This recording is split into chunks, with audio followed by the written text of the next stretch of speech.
بە پێچەوانەی کابینەی نوێمی حکومەتی هەرێم کابینەکەی موستەفا کاظمی لە ماوەیەکی کەمدا دەستی بۆ چەند دۆسیەیەکی گەندەڵی گەورە و پرسی هەستیار بردووە.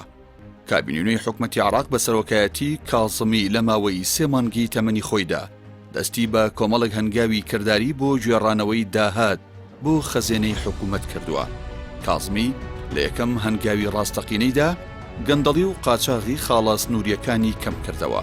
بۆ مەبەستەش هێزی تایبەتی بۆ 14 دەروازەی سنووری عێراق لەگەڵ وڵاتانی دەوروبەر ناردووە و میلیشیا چەکدارەکانی لە خاڵە سنووریەکان دوور خستۆتەوە.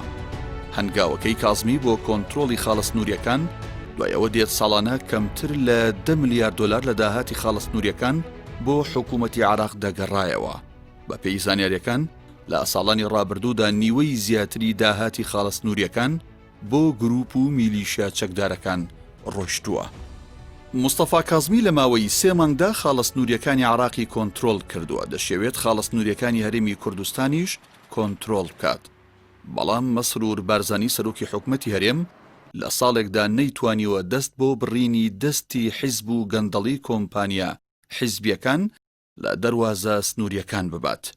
بەوتەی عەلی حەمەساڵح ئەندامی لیژنەی دارایی پەرلەمانی کوردستان تاڵانی خاڵە سنووریەکان لە سەردەمی کابینەی نوێمدا زیادی کردووە. قەبارەی گەندەڵیش ساڵانە لە خاڵە سنووریەکانی هەرێم بە 1 تریلیۆن و 428 ملیار دینار دەخەمڵێنرێت. ئەمە لە کاتێکدایە بە پێی بەیاناتی وەزارەتی دارایی حکومەتی هەرێم لە ماوەی 6 مانگی سەرەتای ئەم ساڵدا 505 ملیار دینار لە داهاتی خاڵە سنووریەکان هاتووەتە خەزێنەی وەزارەتی دارایی. بەردەوامی گەندەڵی خاڵە سنووریەکان لە دوای تێپەڕبوونی ساڵێک بە سەرتەمەنی کابینەی نۆیەم دەست و پێسپی بەرپرسانی کابینەکە بۆ ڕوبەڕووبوونەوەی گەندەڵی دەسەلمێنێت. یەکێکی دیکە لە جیاوازیەکانی کابینەکەی کاظمی لەگەڵ کابینەکەی مەسرور بارزانی ئەوەیە حکوومەتی عێراق مانگانە موچەی موچەخۆرانی داوە و بە بڕیاری کاظمیش زیاتر لە 40,000 دوو موچە بەردراوە.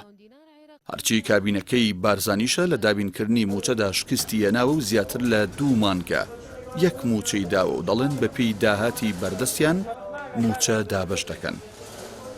هەمان کاتدا موچەخۆرانی هەرێم تا ئێستا موچەی مانگی 3یان پێنەدراوە بۆ موچەی مانگی 2ش بە شێوەیەکی نایاسایی لە سەدا 21یان لێبڕدرا.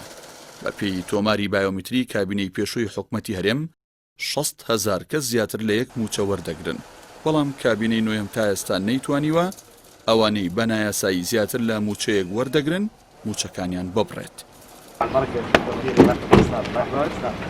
لە سەردەمی کۆرۆناشدا موستەفا کاظمی سەرۆکوەزیرانی عێراق چەندین سەردانی مەیدانی بۆ ناو خەڵک و فەرمانگەکانی حکومەت ئەنجامدا.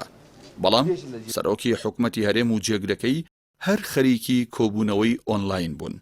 هەروەها بەشێک لە هاوکاری حکومەتەکەی موستەفا کاظمی لە چوارچەوەی هاوکاریکردنی کەم دەرامەتان گەیشتە بەشێک لە هاوڵاتیانی هەرێم. بەڵام کابینەکەی مەسرور بارزانی هیچ بودجەیەکی تایبەت بۆ قەرەبووکردنەوەی زیان لێکەوتوانی کۆرۆنا بەدەست هاوڵاتیان نەگەیشتووە.